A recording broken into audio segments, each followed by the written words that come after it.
ನಾವೆಲ್ಲರೂ ಶ್ರಾವಣ ಮಾಸ ಬರಲಿ ಅಂತ ಹೇಳಿ ಕಾಯ್ತಿರ್ತೀವಿ.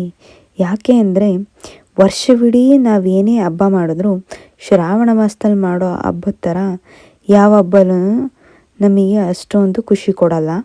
ಅದರಲ್ಲೂ ಹೆಂಗಸ್ರುಗಳಿಗೆ ಇಷ್ಟವಾದ ವರಮಹಾಲಕ್ಷ್ಮಿ ಹಬ್ಬ, ಮಂಗಳಗೌರಿ ವ್ರತ, ಹಾಗೆ ಗಣೇಶ ಗೌರಿ ಹಬ್ಬ ಇವೆಲ್ಲ ಬರೋದೇ ಶ್ರಾವಣ ಮಾಸದಲ್ಲಿ. ಸೊ ನಾನಿವತ್ತು ನಿಮಗೆ ಹೇಳೋಕ್ಕೆ ಬಂದಿರೋ ವಿಷಯ ಏನು ಅಂದರೆ, ನಾನು ಮದುವೆ ಆಗಿ 5 ವರ್ಷ ತುಂಬಿ 6ನೇ ವರ್ಷ ನಡೀತಾ ಇದೆ. ಸೊ 6ನೇ ವರ್ಷದ ಮಂಗಳಗೌರಿ ವ್ರತನ ನಾನು ಮಾಡ್ತಾಯಿದ್ದೀನಿ.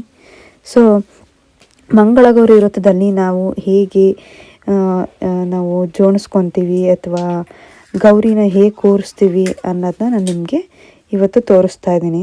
So firstly hi hello everyone, ಎಲ್ಲರೂ ಹೇಗಿದ್ದೀರಾ? ನಾನು ಚೆನ್ನಾಗಿದ್ದೀರಾ ಅಂತ ಅಂದ್ಕೊಂಡಿದ್ದೀನಿ. ಶ್ರಾವಣ ಮಾಸದಲ್ಲಿ ತುಂಬ ಮಳೆ ಆಗಿರೋದ್ರಿಂದ ಚಳಿ, ಮಳೆ, ಗಾಳಿ ಎಲ್ಲ ಜಾಸ್ತಿನೇ ಇರುತ್ತೆ. ಸೊ ಏನೇ ನಮಗೆ ಹುಷಾರಿಲ್ಲ ಅಂದ್ರೂ ನಾವು ಶ್ರಾವಣ ಮಾಸದಲ್ಲಿ ಬರೋ ಹಬ್ಬಗಳನ್ನ ಯಾವುದನ್ನೂ ಬಿಡೋಕ್ಕೆ ಇಷ್ಟಪಡಲ್ಲ. ಏನೇ ಹುಷಾರಿಲ್ಲ ಅಂದ್ರೂ ನಾವು ಮಾಡೋ ಹಬ್ಬನ ಮಾಡೇ ಮಾಡ್ತೀವಿ. ಮಂಗಳಗೌರಿ ವ್ರತನ ನಾವು ಹೇಗೆ ಬೇಕಾದರೂ ಮಾಡ್ಬೋದು. ಗ್ರ್ಯಾಂಡಾಗಾದರೂ ಮಾಡ್ಬೋದು, ಸಿಂಪಲಾಗಾದರೂ ಮಾಡ್ಬೋದು.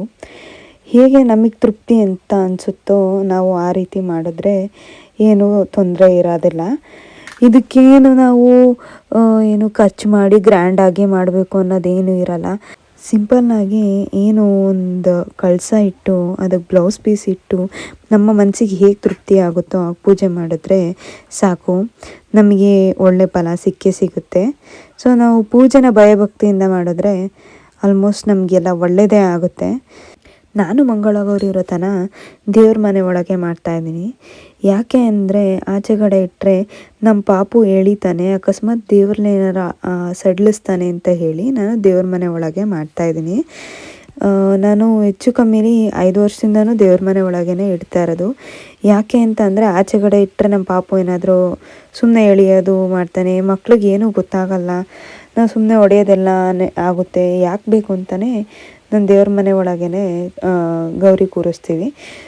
ನಾನು ಫಸ್ಟು ನಮ್ಮ ದೇವ್ರ ಮನೆ ಒಳಗೆ ಒಂದು ಟೇಬಲ್ ಇದೆ, ಚಿಕ್ಕ ಟೇಬಲ್ ಮೇಲೇ 3 ಬಾಳೆದೆಲೆ ಹಾಕಿ ಹಿಂದೆಗಡೆ 2 ಬಾಳೆಕನ್ನ ಸಿಕ್ಕಿಸಿ ಚಿಕ್ಕದು.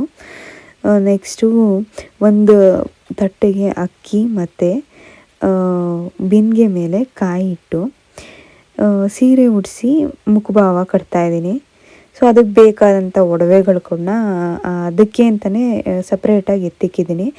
ಅದಕ್ಕೆ ಬೇಕಾದಂಥ ಮಾಂಗಲ್ಯನೂ ಕೂಡ ಸಪ್ರೇಟಾಗಿ ಎತ್ತಿಕ್ಕಿದ್ದೀವಿ. ಸೊ ಆ ಮಾಂಗಲ್ಯ ಮತ್ತು ಅದೇ ಒಡವೆಗಳನ್ನ ಹಾಕಿದ್ದೀನಿ.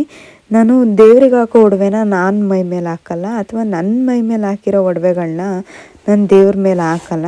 ಸೊ ಹಾಗಾಗಿ ಸಪ್ರೇಟಾಗಿ ಎತ್ತಿಟ್ಕೊಂಡಿರ್ತೀನಿ.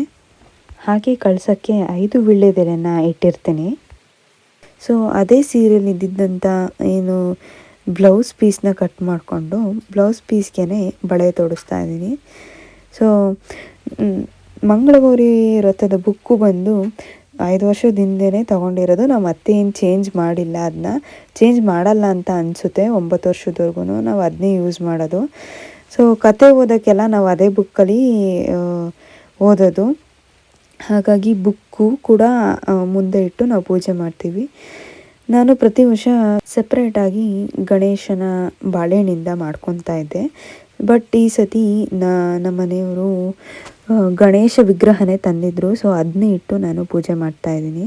ಹಾಗೆ ಮಂಗಳಗೌರಿ ವ್ರತಕ್ಕೆ ಕಂಕಣ ತುಂಬ ಶ್ರೇಷ್ಠ. ಅದಕ್ಕೆ ನಾನು ಕಂಕಣ ಮರ್ತೋಗ್ಬಿಡ್ತೀನಿ ಆಲ್ಮೋಸ್ಟ್ ಪೂಜೆ ಮಾಡಬೇಕಾದ್ರೆ. ಸೊ ಹಾಗಾಗಿ ಮುಂಚೆನೇ ಜ್ಞಾಪನಕ್ಕೆ ಇಟ್ಕೊಂಡು ರೆಡಿ ಮಾಡಿ ಇಟ್ಕೊತಾ ಇದ್ದೀನಿ. ಸೊ ನಿಮಗೂ ಇನ್ನೂ ಮಂಗಳಗೌರಿ ವ್ರತದ ಬಗ್ಗೆ ಇನ್ಫಾರ್ಮೇಷನ್ ಬೇಕು ಅಂತ ಅಂದರೆ ನಾನು ಪಾರ್ಟ್ 2 ವಿಡಿಯೋನ ಅಪ್ಲೋಡ್ ಮಾಡ್ತೀನಿ. ನಾನು ಹೇಗೆ ಪೂಜೆ ಮಾಡಿದೆ ಅಂತ ಹೇಳಿ ನಿಮಗೆ ತೋರಿಸ್ತೀನಿ. ಹಾಗೆ ಈ ವಿಡಿಯೋನೆಲ್ಲ ಯಾರ್ಯಾರು ನೋಡಿದಿರೋ thanks for watching. Like, comment and subscribe please.